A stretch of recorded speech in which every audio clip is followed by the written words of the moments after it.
बुद्धि का महत्व। कुल एक बार की बात है। एक बहुत ही बुद्धिमान राजा था।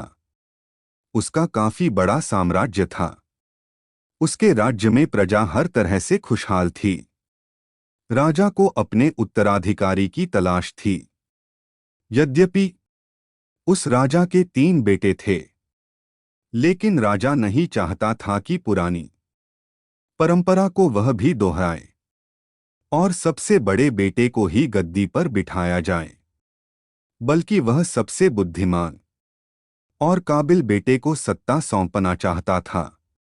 इसलिए राजा ने उत्तराधिकारी के लिए तीनों की परीक्षा लेने का फैसला किया। एक दिन राजा ने तीनों बेटों को अलग अलग दिशाओं में भेजा। उसने हर बेटे को सोने का एक एक सिक्का देते हुए कहा कि वे इससे ऐसी चीज खरीदे जो पुराने महल को भर दे। पहले बेटे ने सोचा कि पिता तो सठिया चुके हैं, इस थोड़े से पैसे से इस महल को किसी चीज से कैसे भरा जा सकता है। इसलिए वह एक तहखाने में गया, शराब पी और सारा पैसा खर्च कर डाला। राजा के दूसरे बेटे ने इससे भी आगे सोचा। वह इस नतीजे पर पहुंचा कि शहर में सबसे सस्ता तो कूड़ा कचरा ही है। इसलिए उसने महल को कचरे से भर दिया।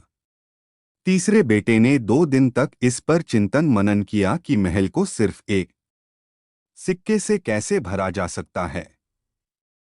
वह वाकई कुछ ऐसा करना चाहता था जिससे पिता की उम्मीद पूरी होती हो। उसने मोमबत्तियां और लोबान की बत्तियां खरीदी और फिर पूरे महल को रोशनी और सुगंध से भर दिया। इस तीसरे बेटे की बुद्धिमानी से खुश होकर राजा ने उसे अपना उत्तराधिकारी बनाया।